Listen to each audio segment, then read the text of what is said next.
Une notification, puis une autre et encore une autre. Les mots tombent, crus, tranchant comme des lames. Chaque vibration devient une gifle. Chaque son, un coup invisible. Se connecter n'est plus un plaisir, mais une descente aux enfers. Dans le silence d'une chambre close, des vies s'effondrent, seules, derrière un écran. Les cyberviolences ne laissent ni bleu ni fracture, mais elles détruisent autrement, de l'intérieur. Des adolescents sombrent dans la peur, des femmes voient leur dignité piétinée, des familles assistent impuissantes à la lente disparition d'un proche sous le poids des insultes. Le numérique devait pourtant nous rapprocher. Comment est-il devenu une arme ?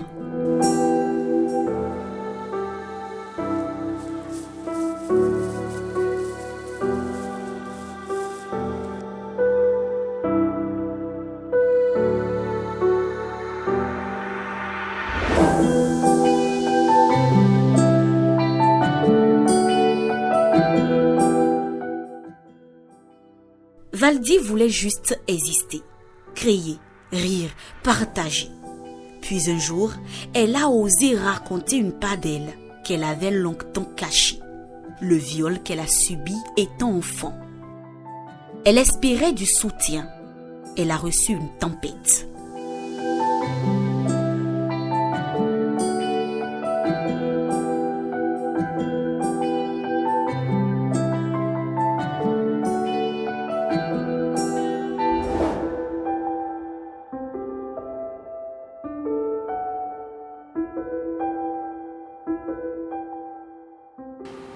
Franchement, il y en a de toutes sortes et il y en a beaucoup, mais je vais citer que peut-être ceux qui m'ont le plus marqué.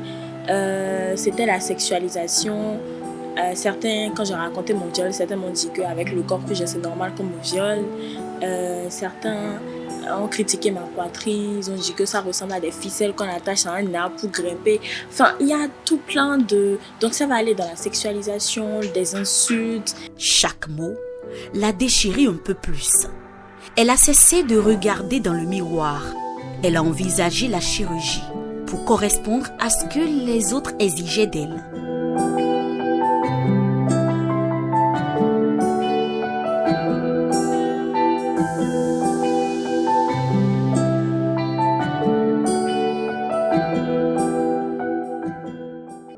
Dans le temps, je ne vivais pas avec ma mère, donc je me suis retrouvée un peu seule. Parce que je ne discute pas de ce genre de trucs avec mon père. Je n'avais pas vraiment d'amis, parce que c'est justement pour ça que j'ai commencé les réseaux sociaux. Donc je me suis enfermée pendant un certain moment. Franchement, oui, j'ai pleuré, ça c'est évident. J'ai pleuré, les premiers commentaires que j'ai reçus m'ont fait vraiment verser énormément de larmes. Mais surtout, j'ai pensé à tout changer. J'ai pensé à... Parce que oui, la différence c'est que ce n'est pas juste je suis grosse et je peux faire du sport et maigrir. Une forte poitrine, ça part pas comme ça. Quand tu maigris, mais ta forte poitrine elle reste là. Et sachant que oui, le poids ou l'aspect c'est normal, je n'ai rien fait pour que ça reste comme ça. Donc j'ai pensé à tout changer et après j'ai appelé ma maman, j'ai dit que non, que je veux faire de la chirurgie, pourquoi moi j'ai autant de sang. En fait, je me plaignais constamment du corps que Dieu m'a donné comme ça. Alors que en fait, il n'y avait pas de problème. Et ça faisait que je restais peut-être un certain moment sans vouloir me voir dans la glace déjà, mais faire de vidéos parce que je me disais c'est pas beau. Parce que c'est ce que les gens disent, que c'est pas beau. En l'écoutant, le temps s'arrête. Ces silences pèsent plus lourd que ces mots. À cet instant, nous ne sommes plus journalistes. Nous étions des témoins. Elle choisit de briser le silence et c'est un acte de résistance.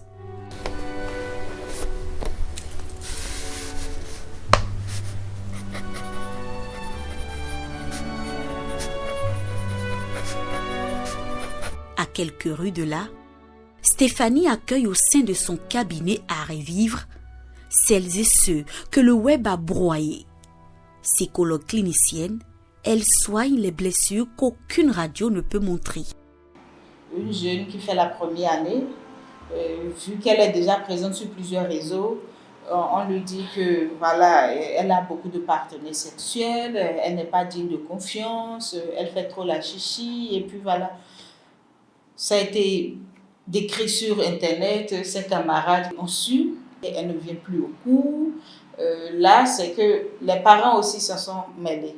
Parce que leur enfant, ils ont une certaine image de l'enfant, de son comportement, mais voilà ce qu'on décrit sur son enfant. Donc, les parents étaient totalement découragés, ils n'en revenaient pas de ces écrits-là. Donc, c'est l'enfant qui a demandé un accompagnement parce que son état se dégradait davantage. Ses parents ont demandé de faire une consultation. Donc, en consultation, je l'ai reçue, je l'ai écoutée, comment elle ressent, comment elle vit la situation, ce qu'on a décrit sur elle. C'est vrai, c'est une jeune fille. On va lui faire la cour, plus jeune, plus âgée qu'elle. Mais c'est à elle de savoir dire non et savoir comment se comporter. Ça, on ne peut pas blâmer cela. Maintenant, c'est l'information qu'elle partage sur les réseaux. Comment se préserver, comment faire attention à sa vie personnelle. Tout n'est pas bon à publier. Même avec les copines, on ne raconte pas tout. Donc, voilà. Donc, comment est-ce qu'on a analysé un peu quels sont les tenants et aboutissants? D'où est-ce que c'est parti? Pourquoi ça s'est passé comme ça? Même si elle a sa part de responsabilité, il y a aussi la part de responsabilité de ceux qui ont écrit sur elle. Donc, il faut pouvoir départager ces différents points-là. Sinon, la culpabilité peut amener la personne à ne pas s'en sortir. Donc, on a commencé à faire des rencontres, travailler sur l'image de soi, travailler sur ses propres projets et savoir comment parler sur les réseaux. Parce qu'en tant qu'étudiant, elle n'a pas encore une vie professionnelle. Avant qu'on ne l'embauche d'ici 5 ans au niveau de master, c'est qu'on fait des recherches sur lui. Donc, elle doit faire attention et savoir quel autre thème elle peut présenter sur les réseaux si elle veut être sur les réseaux. Ici, on apprend à respirer à nouveau, à se reconstruire, à réapprendre, à s'aimer.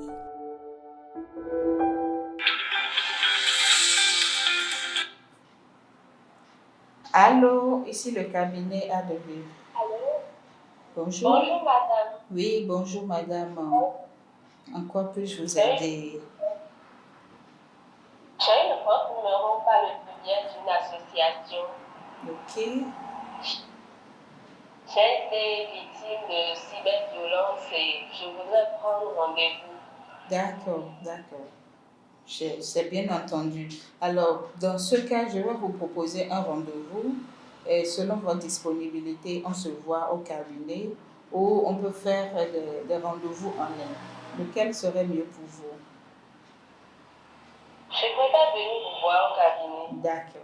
Alors, je vous propose un rendez-vous dans la semaine et on va pouvoir se voir. Et d'ici là, prenez soin de vous, d'accord? Commencez à prendre soin de vous d'abord, portez l'attention sur vous et en présentiel, on pourra analyser le contour de la difficulté et trouver des orientations de solutions. Prenez soin de vous. D'accord. Merci beaucoup. À tout à l'heure. Alors, c'est d'abord, au premier temps, de se reculer, de s'écarter de toute forme de contact sur les réseaux et de faire des contacts réels dans leur quotidien. En dehors de ça, c'est de travailler sur l'estime de soi. C'est une forme de se réinventer, de reprendre pied et de redéfinir ses atouts, ses qualités. Parce que si la personne n'arrive pas à travailler sur son estime de lui-même, il lui sera difficile de faire face à la réalité, de faire face aux autres. Donc, c'est de travailler sur lui-même. Et on peut prendre les thérapies comportementales et cognitives parce que l'affect, l'émotion de la personne est mise en jeu là. Ses pensées, il va penser que les autres ne l'aiment pas, les autres vont le critiquer s'il sort dehors, ceux qui ont déjà vu les vidéos vont parler de lui. Même si personne n'en pense ou même si personne n'en parle, donc ces modes de pensée dysfonctionnels vont freiner son élan d'évoluer et d'aller vers de se réaliser. Donc, il faut travailler sur ces modes de pensée-là, travailler sur ces comportements qui peuvent affecter son bien-être. Donc, en thérapie individuelle, on peut le faire. On peut aussi proposer la thérapie qui peut être l'écriture par la thérapie ou la musique ou la danse, une manière d'exister et de se valoriser pour progressivement reprendre le dessus et travailler sur une forme de résilience parce que c'est une vraie souffrance qui vous abat. C'est comme si vous êtes totalement à terre et il faut se relever.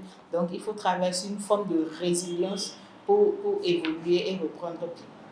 Pour guérir, il faut parfois s'éloigner des réseaux, faire taire les écrans pour entendre à nouveau sa propre voix.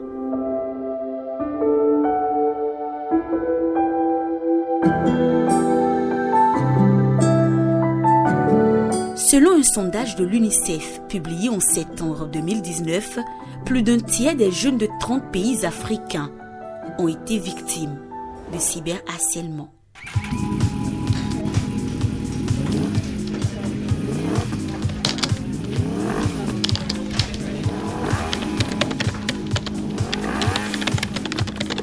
À Parakou, la cité des Kobourou, située au nord du pays, à 415 km de Cotonou, est troisième ville à statut particulier dans le département du Borgou au nord du Bénin. Les écrans sont devenus des champs de bataille. Ici, un tiers des jeunes ont déjà été victimes de cyberharcèlement. Plusieurs cas de cyberviolence ont été déjà portés devant la justice. Et, par exemple, des auteurs de cyberharcèlement ont été condamnés à des amendes ou peines de prison avec sursis et parfois à des dommages et intérêts pour la victime. Et nous avons aussi des cas qui ont été portés devant la justice et sanctionnés par des condamnations de 2 ans à 7 ans d'emprisonnement ferme. Et par exemple, à l'antenne régionale nord de la direction de lutte contre la cybercriminalité, nous avons 30% des plaintes liées à Internet concernant le harcèlement en ligne. En 2025, nous avons enregistré une augmentation de 10% par rapport à l'année dernière, alors que nous sommes encore en pleine année. L'année n'est pas encore terminée.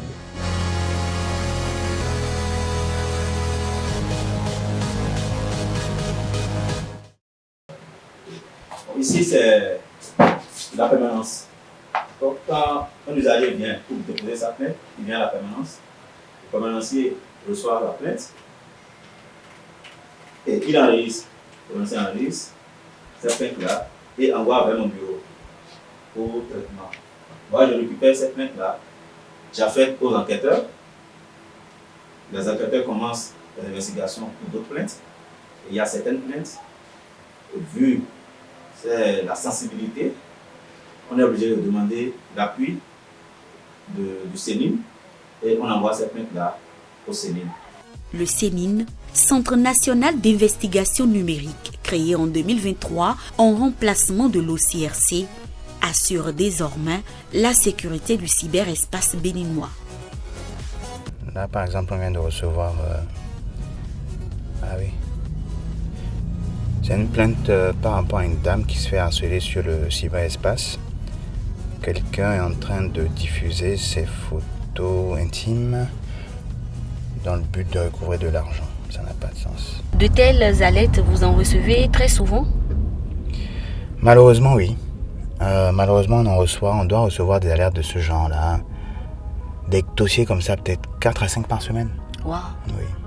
Alors, Monsieur Mélégan Fagla, vous êtes le directeur du Centre national d'investigation numérique et c'est justement en cette qualité qu'on est avec vous pour essayer de comprendre un peu plus toutes les formes de cyberviolence et on aimerait bien vous suivre pour aller dans vos locaux, histoire de voir sur place comment est-ce que vous investiguez. Est-ce que c'est possible? Vous voulez venir avec nous? Bien sûr, pour voir l'équipe qui s'occupe de la lutte contre la cybercriminalité. Bon, vous allez nous donner un coup de main aujourd'hui, venez avec nous. D'accord, on y va.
Sextorsion, insultes, menaces, derrière chaque dossier, une voix qu'on tente d'étouffer. On a mis en place un processus pour pouvoir absorber le grand nombre de plaintes que nous recevons chaque jour. Nous recevons à minima plus de 50 plaintes par jour.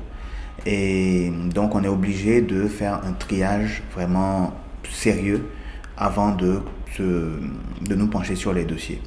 Donc en fonction de la priorité, de l'impact, de la criticité du dossier, donc les équipes qui sont en charge du triage affectent à des équipes différentes. Et surtout en fonction des besoins de l'investigation, voilà, on sait à quel enquêteur, à quelle unité, à quelle équipe confier le dossier. Et donc c'est d'abord la police judiciaire qui prend la plainte en charge et ensuite fait cette attribution-là.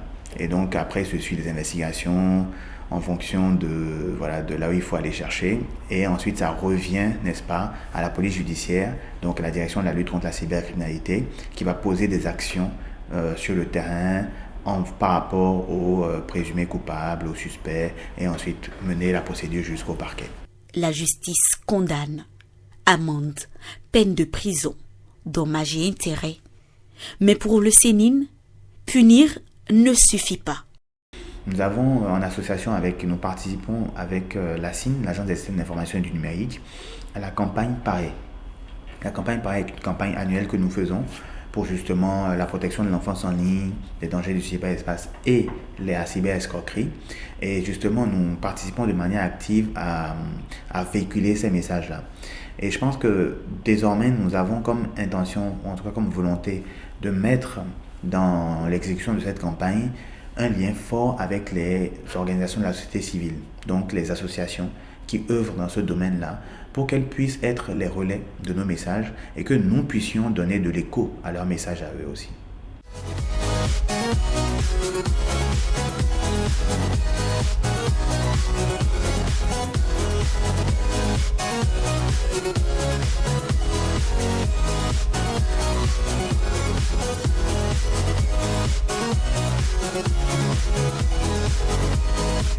Le Bénin dispose d'un code du numérique strict, avec jusqu'à 2 ans de prison et 10 millions de francs CFA d'amende pour cyberharcèlement. Au Bénin, le texte principal, c'est la loi 2017-20 du 20 avril 2018 portant code du numérique. Et accessoirement, il y a certaines dispositions du code pénal qui sont aussi applicables à la cyberviolence. Cela dépend des qualifications et selon la gravité des faits. Si nous prenons l'infraction emblématique d'harcèlement par le biais d'une communication électronique, l'article 550 du Code du numérique, alinéa 1er, les sanctions varient d'1 mois à 2 ans et les amendes de 500 000 à 10 millions, par exemple.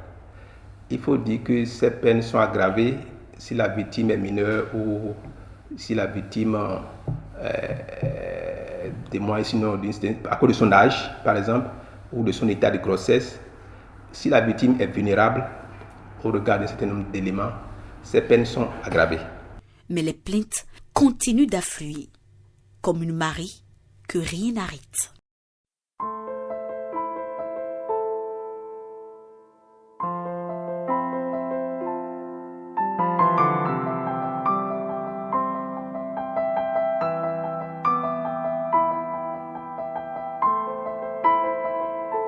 Alors moi, je pense humblement qu'il faut axer la lutte sur 4 axes. D'abord, la prévention et la sensibilisation dès l'école pour une utilisation responsable du numérique.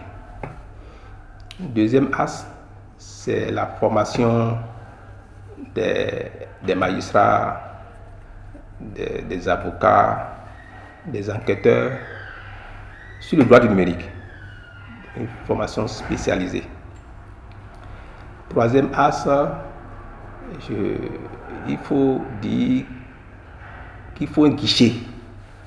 Je parle d'un guichet unique en ligne pour recueillir rapidement les plaintes et en même temps pour un meilleur suivi des victimes. Quatrième axe, il faut dire que la cyberviolence n'est pas spécifique à une étape donnée et il faut une coopération internationale parce que la cyberviolence va au-delà des territoires. Le numérique est arrivé plus vite que nos repères sociaux, trop vite pour que les garde-fous suivent. On parle de cyber, ce n'est pas quelque chose qui est ancré dans nos cultures, et donc du coup, ce sont des éléments importés et ce qui est importé n'a pas forcément d'ancrage dans nos cultures, ce sont des emprunts extérieurs et ces emprunts extérieurs n'ont pas forcément des représentations ancrées dans nos cultures ni dans nos traditions. Par conséquent, ce qui se fait n'a pas forcément des répondants qui donnent, qui encouragent ou bien répriment. Mais dans tous les cas, la question du respect et la question de la morale et la question de l'éthique et la question de la considération de l'autre, la question de la personnalité de la personne humaine telle que valorisée par nos cultures, on ne peut pas se prévaloir en prenant appui sur ou bien en se retrouvant derrière les réseaux sociaux pour menacer ou violenter quelqu'un. Donc du coup, c'est qu'on ne peut pas dire que en Afrique, on a prévu cette forme de violence, pas du tout. Cette forme de violence, elle est mondaine, elle est contemporaine. Et donc du coup, on découvre ça comme un instrument qui est lié à l'évolution du temps. Ce n'est pas la technologie qui est violente. Non, c'est ce que nous en faisons. Et si nous n'apprenons pas à l'utiliser avec respect, elle continuera à détruire en silence.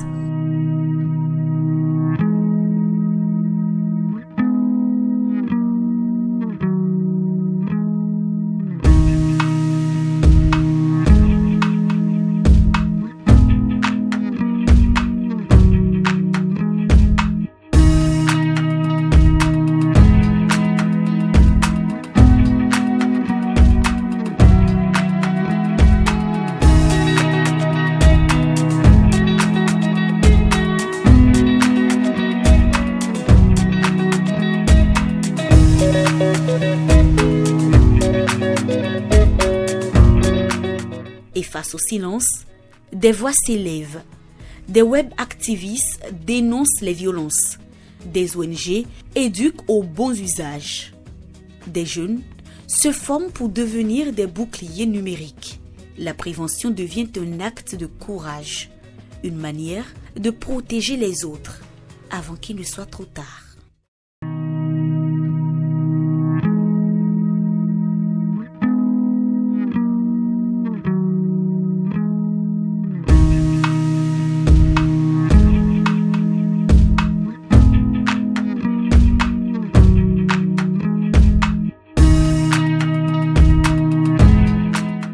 Les cyberviolences ne sont pas que des querelles virtuelles. Elles brisent des vies bien réelles. Et si la loi peut punir, elle ne peut cependant pas réparer seule.